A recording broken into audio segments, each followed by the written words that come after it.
robot itu.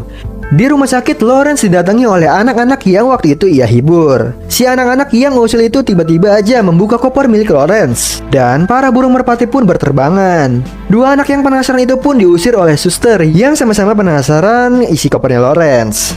Singkat cerita, para merpati itu tiba di rumah besar. Burung merpati bercerita ke Thunder kalau si kakek terlibat kecelakaan dan ada di rumah sakit. Si burung merpati juga memperingati Thunder untuk hati-hati barangkali ada sesuatu hal yang buruk terjadi. Kembali ke rumah sakit, Daniel yang datang meminta kakeknya untuk menandatangani surat kuasa.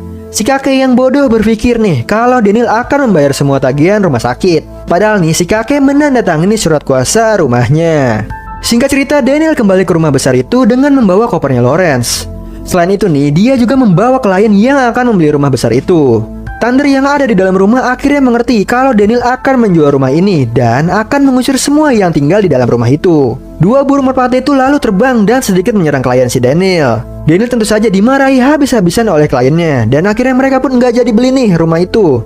Daniel pun memasukkan kopernya kembali ke dalam dan segera pulang.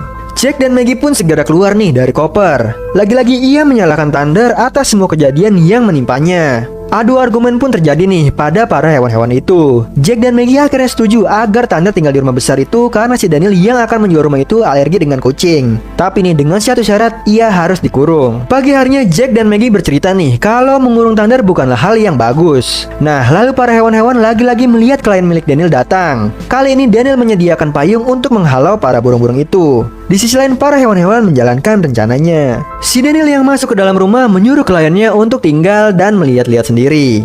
Ternyata nih, si klien milik Daniel itu adalah majikan dari anjing kecil yang ditemui oleh si Thunder.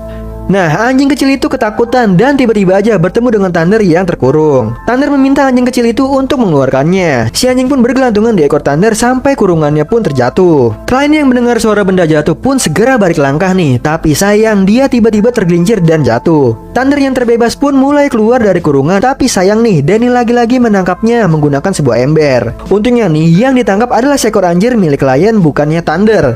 Dan Daniel pun mendapatkan gamparan keras dari kliennya. Si Thunder yang lari dari rumahnya mendatangi rumah sakit untuk bertemu dengan Lawrence. Ia melihat Lawrence yang sedang berbaring di kasur dan para anak-anak yang ada di situ mencoba untuk mendekati Thunder. Dan si kakek menyuruh Thunder untuk naik ke atas. Thunder yang merasa bersalah tanpa ragu naik ke atas nih. Tapi untungnya si kakek tak menyalahkan Thunder atas apa yang terjadi. Lalu lagi-lagi si suster itu datang kembali ke ruangannya dan Thunder pun segera kabur. Di sisi lain, di dalam rumah besar itu, Maggie dan Jack masih berlatih dan lagi-lagi klien milik Daniel melihat seisi rumah itu. Klien Daniel yang hobi memotret memfoto seisi rumah, dan si Maggie yang melihat hal tersebut mencoba untuk menakut-nakuti kliennya. Tapi sayang, sekali lagi